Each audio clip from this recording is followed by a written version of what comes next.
अब हम लोग रिमोट सेंसिंग में बात करेंगे क्लासिफिकेशन के बारे में। तो रिमोट सेंसिंग का classification type of energy resources, किस तरीके का एनर्जी रिसोर्सेज है हमारा सैटेलाइट के पास, उसके ऊपर जो है दो तरीके से क्लासिफाई किया जाता है हमारा रिमोट सेंसिंग को। पहला होता है पैसिव रिमोट सेंसिंग और दूसरा होता है active remote sensing. Passive remote sensing में जो सेंसर्स लगे हुए होते हैं सैटेलाइट में, वो क्या करता है कि कोई भी एनर्जी को जो है रिलीज नहीं करता है।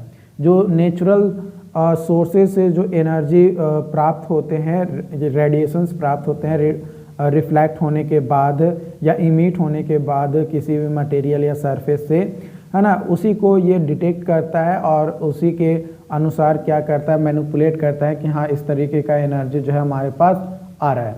लेकिन वही हमारा एक्टिव रिमोट सेंसिंग में क्या होता है कि जो सेंसर्स होता है वो अपना एनर्जी रिलीज करता है और वो एनर्जी जो वो अपने एनर्जी को रिलीज़ किया वही एनर्जी उसको जो है मिलता है, तो वो बताता है कि हाँ भाई इस तरीके का ऑब्जेक्ट जो है इसका ये प्रॉपर्टीज़ है, ये जो है हमें वहाँ से क्या होता है पता चलता है।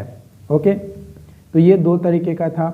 जो पैसिव रिमोट सेंसिंग होता है उसमें सन रेडिएशन, अर्थ थर्मल इमिशंस, ये जो है हमारा होता है ना। इसके कारण से जो है हमें सेंसर जो लगे होते हैं सैटेलाइट्स पे वो जो है बताता है कि इस तरीके की चीज़ें हो रही है। लेकिन जो पैसिव होता है उसमें रडार, लीडार, ये सभी जो है अपना मतलब अपना एनर्जी सोर्स जो है जनरेट करता है आर्टिफिशियली, है ना, और उससे जो है वो अपना डिटेक्ट करता है कि किस तरीके का जो है हमारा ऑब्जेक्ट जो है यहाँ पे है। फिर हमारा वेवलेंथ के बेसिस पे भी जो है रिमोट सेंसिंग को डिफाइन किया जाता है। Visual and reflective infrared remote sensing, thermal infrared remote sensing, microwave remote sensing. तो इस तरीके से तीन तरीके का जो है हमारा वेवलेंथ के बेसिस पे जो है रिमोट सेंसिंग होते हैं।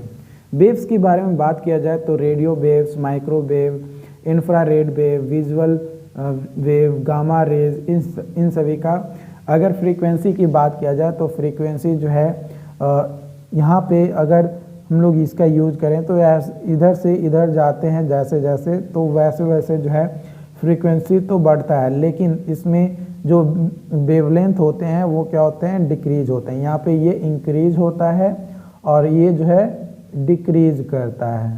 ठीक है, इसलिए हम लोग जो जनरली जो यूज करते हैं वेव्स या रेज, वो हम लोग मेनली ये यहाँ तक ही यूज करते हैं। माइक्रोवेव से इंफ्रारेड और विजुअल, यही तीन वेव्स या रेज का जो है यूज करके हम लोग अपने जो भी यूटिलिटीज़ हैं बेसिकली, क्योंकि ये जो है नहीं ज़्यादा कम वेवलेंथ है, नहीं ज़्यादा है, मीडियम वाला है ना, ये बहुत ज़्यादा हो जाएगा, ये इधर फ्रीक्वेंसी ज़्यादा हो जाएगा तो इधर रेडिएशन ज़्यादा मतलब वेवलेंथ ज़्यादा होगा, तो इसलिए हम लोग मॉडरेट वाला यूज करते हैं। एलिमेंट की बात किया जाए रिमोट सेंसिंग के, तो रिमोट सेंसिंग के जो है यहाँ पे टोटल 7 एलिमेंट्स होते हैं। पहला होता है एनर्जी सोर्स, दूसरा होता है रेडिएशंस एंड एटमॉस्फेयर, तीसरा होता है इंटरैक्शंस विद टारगेट, चौथा होता है recording of energy by sensors, पांचवा होता है ट्रांसमिशन एंड रिसिप्शंस, छठा होता है इंटरप्रिटेशन एंड एनालिसिस और सातवां होता है एप्लीकेशन। ठीक है, इसका फिगर की मदद से चलो हम लोग समझते हैं कैसे होगा। देखो, मान लो कि ये हमारा ऑब्जेक्ट था, ठीक है, यहाँ पे जो है हमें क्या है, सैटेलाइट लगा हुआ है, सेंसर लगा हुआ है ना, सेंसर कह सकते हो, सैटेलाइट में ही सेंसर लगा होता है।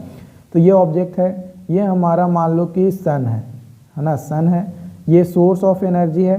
ये क्या कर रहा है, तो ये पहला हो गया है ना, पहला एनर्जी सोर्स। दूसरा ये जो है यहाँ से क्या कर रहा है, रेडिएट कर रहा है अपने एनर्जी को, है ना, तो ये बी पॉइंट हो गया। जब ये आ रहा है तो एटमॉस्फेयर से होते हुए आ रहा है और इस पे जो है टकरा रहा है ना। जब टकरा जा रहा है इस पे तो इंसिडेंट हो जा रहा है, तो उसको कहते हैं इंटरेक्ट विद टारगेट, टारगेट से जो है जुड़ गया, तो ये हो गया हमारा सी, है ना, ये हो गया सी। फिर recording the energy by sensor, और ये जो है फिर रिफ्लेक्ट होगा और सेंसर्स के पास जाएगा। तो जब सेंसर्स के पास जाएगा तो ये हो जाएगा डी, है ना, सेंसर्स के पास चला जाएगा। उसके बाद ट्रांसमिशन एंड रिसिप्शंस, है ना, और ये जो सेंसर्स है ना, ये जाने वाला जो प्रक्रिया है एनर्जी, ये होता है डी, और ये जो चला गया, जो प्राप्त हो गया सेंसर्स के द्वारा, तो ये ई हो गया। और ये जो सेंसर्स को जो एनर्जी मिला, ये मान लो कि यहाँ पे इंटरप्रेट हो रहा है, कैलकुलेट हो रहा है ना, तो ये हो गया एफ।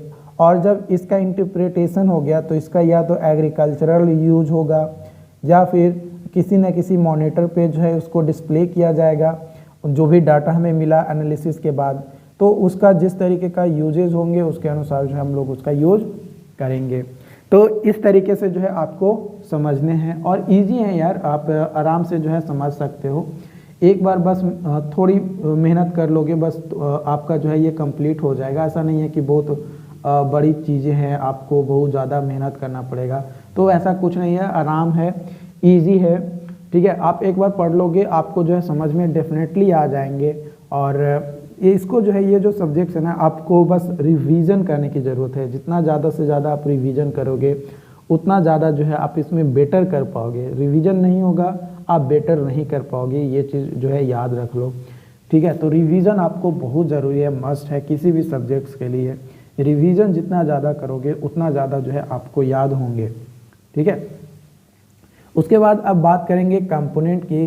तो कंपोनेंट कौन कौन होते हैं रिमोट सेंसिंग के। तो पहला कंपोनेंट होता है प्लेटफॉर्म टू होल्ड इंस्ट्रूमेंट, है ना, सेंसर्स वगैरह को होल्ड करने के लिए इंस्ट्रूमेंट होने चाहिए, प्लेटफॉर्म होने चाहिए। टारगेट एंड ऑब्जेक्ट, किस ऑब्जेक्ट का जो है हमें जो है टारगेट करना है वो भी हमें पता होना चाहिए। तीसरा इंस्ट्रूमेंट और सेंसर्स, है ना, जो इंस्ट्रूमेंट और जो सेंसर्स होते हैं जो ऑब्जर्व करेंगे कि किस तरीके का ऑब्जेक्ट्स है वो हमें जो है पता होना चाहिए कि भाई ये चीज़ जो है हमें हो रहा है, ओके। तो आई होप कि आज का सेशन जो है आपको समझ में आया हो। आगे और भी चीज़ें हैं जो मैं आपको बताऊंगा। आज के लिए इतना ही, थैंक यू।